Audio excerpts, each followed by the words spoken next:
છોટાઉદેપુર જિલ્લાની અંદર રેતીનું ખનન કરતા માફિયાઓ સામે તંત્ર દ્વારા સૌથી મસ્ત મોટી કાર્યવાહી કરવામાં આવી છે. છેલ્લા ઘણા સમયથી બે રોકટોક આ ખનન ચાલતું હતું. છોટાઉદેપુરની ઓરસંગ નદીના પટમાં વહીવટી તંત્રના અધિકારીઓ દરોડા પાડ્યા અને જે રેતીનો કારોબાર ચાલતો હતો ખનનનો, તેના પર તરાબ મારી અને કરોડો રૂપિયાનો દંડ ફટકારી દેવામાં આવ્યો છે. ત્યાંથી મસ્ત મોટા રાક્ષસી તોતિંગ, જેસીબી અને હિટાચી મશીન પણ કબજે લેવામાં આવ્યા છે. તંત્રની આ કાર્યવાહીને કારણે, આ કામગીરીને કારણે રેતી ખનન કરનાર માફિયાઓમાં ફફડાટ ફેલાઈ ગયો છે. સૌથી મહત્વની વાત એ છે કે સ્થાનિક ગ્રામજનોની વ્યાપક પ્રમાણમાં ફરિયાદો મળી હતી અને તંત્રની સામે અનેક આક્ષેપ અને આરોપો થયા હતા. આખરે મોડા તો મોડા, પરંતુ તંત્ર જાગી ગયું અને આ રેતી ખનન કરતા માફિયાઓ સામે કડક કાર્યવાહી હાથ ધરી છે.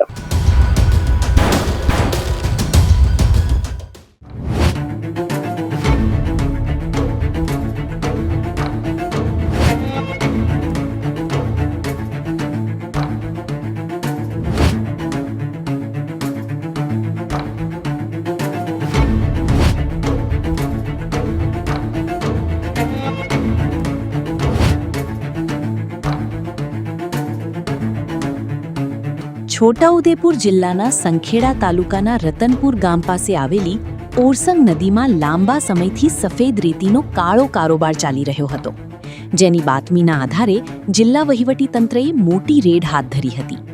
તપાસ દરમિયાન અંદાજિત 3,94,000 મેટ્રિક ટન બિનઅધિકૃત રેત ખનન ઝડપાયું હતું.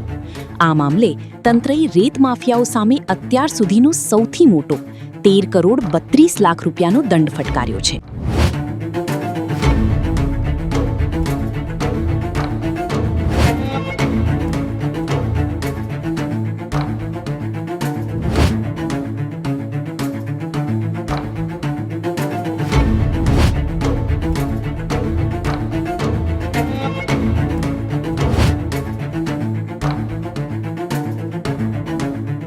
કાર્યવાહી દરમિયાન સ્થળ પરથી 3 હિટાચી મશીનો પણ સીઝ કરવામાં આવી હતી, જ્યારે ગોવિંદભાઈ ઓડ, સંજય ઠાકોર અને ઉર્વશીબા વાઢેર સામે કાયદેસરની કાર્યવાહી હાથ ધરવામાં આવનાર હોવાનું તંત્રએ જણાવ્યું છે. એક બહુ મોટી રેડ રતનપુર સંખેડા તાલુકા ખાતે, જે વડોદરા જિલ્લાના બોર્ડર ઉપર આવે છે, ત્યાં કરવામાં આવી હતી. ત્યાં આપણી સરકારી 20 હેક્ટરની એક જગ્યા છે, જ્યાં એક જ બ્લોક મંજૂર થયા છે અને બીજા બધા બ્લોક અત્યારે પ્રોસેસમાં છે.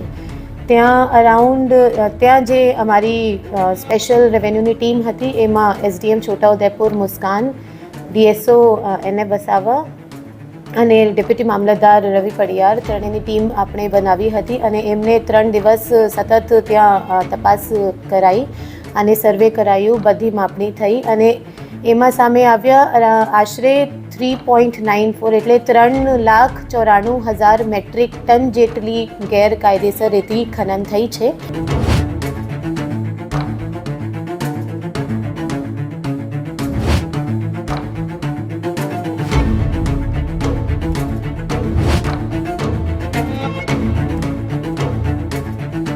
આ સંદર્ભે છોટાઉદેપુરના જિલ્લા કલેક્ટર ગાર્ગી જૈને પત્રકાર પરિષદ કરી અને પત્રકાર પરિષદ કરીને જણાવ્યું હતું કે રેતી ખનન કરનારા માફિયાઓ સામે કડક કાર્યવાહી કરવામાં આવી છે.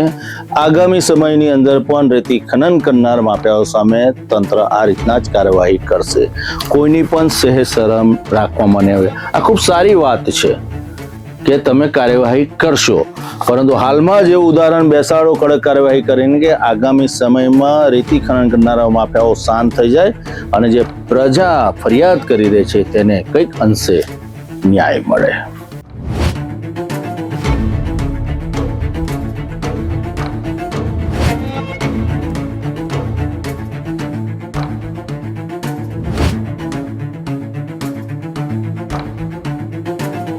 બીજી તરફ છોટાઉદેપુર તાલુકાના તેજગઢ વિસ્તારમાં આવેલા રેત સ્ટોકની માપણી દરમિયાન પણ અનિયમિતતાઓ સામે આવી હતી, જેમાં વધુ 31 લાખ રૂપિયાનો દંડ ફટકારવામાં આવ્યો છે. અને એના ટોટલ દંડ આશરે 13 કરોડ 32 લાખ જેવા આવે છે, જે વસૂલાત કરવાની કામગીરી અત્યારે હાથ ધરવામાં આવી છે. અને એના સામે એક પોલીસ ફરિયાદ પણ કરવામાં આવી છે, મશીનો સીઝ પણ કરવામાં આવી છે. આ બધા જે સ્ટેપ્સ લેવામાં આવી રહ્યું છે બતાવે છે કે સરકારની જે કડક સૂચના છે, જેટલા ગેરકાયદેસર રેતી ખનન અત્યારે ચાલી રહ્યા છે જિલ્લામાં, એમના સામે સતત કડક કાર્યવાહી કરવામાં આવશે અને જે રેતીના માફિયા અત્યારે જિલ્લામાં કામ કરી રહ્યા છે, કોઈ પણ સંજોગોમાં આ લોકોએ કંઈ સપોર્ટ આપવામાં આવશે નહીં અને એકદમ કડક કાર્યવાહી કરવામાં આવશે. અને સરકારની કડક સૂચના છે કે જરૂર પડે તો પાસાની કાર્યવાહી રેતી ખનન માફિયા જે છે એના સામે પાસાની કાર્યવાહી પણ કરીએ.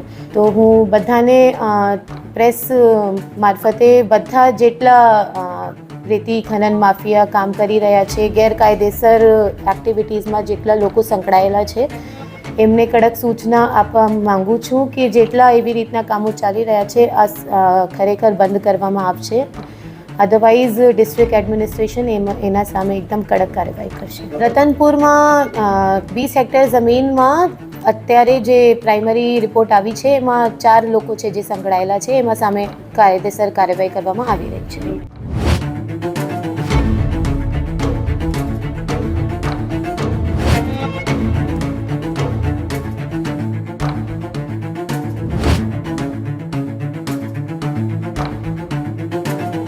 છોટાઉદેપુરના જિલ્લા તંત્ર દ્વારા જે કાર્યવાહી કરવામાં આવી છે, ચોક્કસ એવું કહી શકાય કે રેતી ખનન કરનાર માફિયાઓમાં ફફડાટ ફેલાયો છે. પરંતુ સમયાંતરે નિયમિત આ કાર્યવાહી ચાલુ રહેવી જોઈએ. કરોડો રૂપિયાની આજ દિન સુધી રેતી ઉલેચી ગયા છે અને ત્યારબાદ આ ખનન અટક્યું નથી. વારંવાર યમદૂત બનીને દોડતા ડમ્પરોને કારણે અકસ્માત સર્જાય છે અને વિસ્તારના કોઈ પરિવારનો દીકરો કે દીકરીના જીવ જાય છે.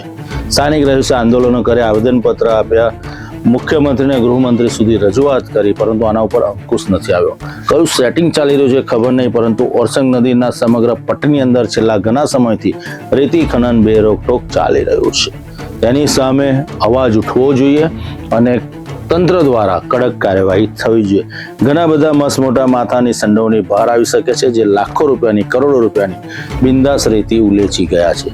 તેની સામે શું કડક કાર્યવાહી થશે તેની સામે સ્થાનિક પ્રજા મીટ માંડીને બેઠી છે કે પછી સમયાંતરે બધું જેસે તે એ પરિસ્થિતિ સર્જાશે તે તો આવનારો સમય જ બતાવશે.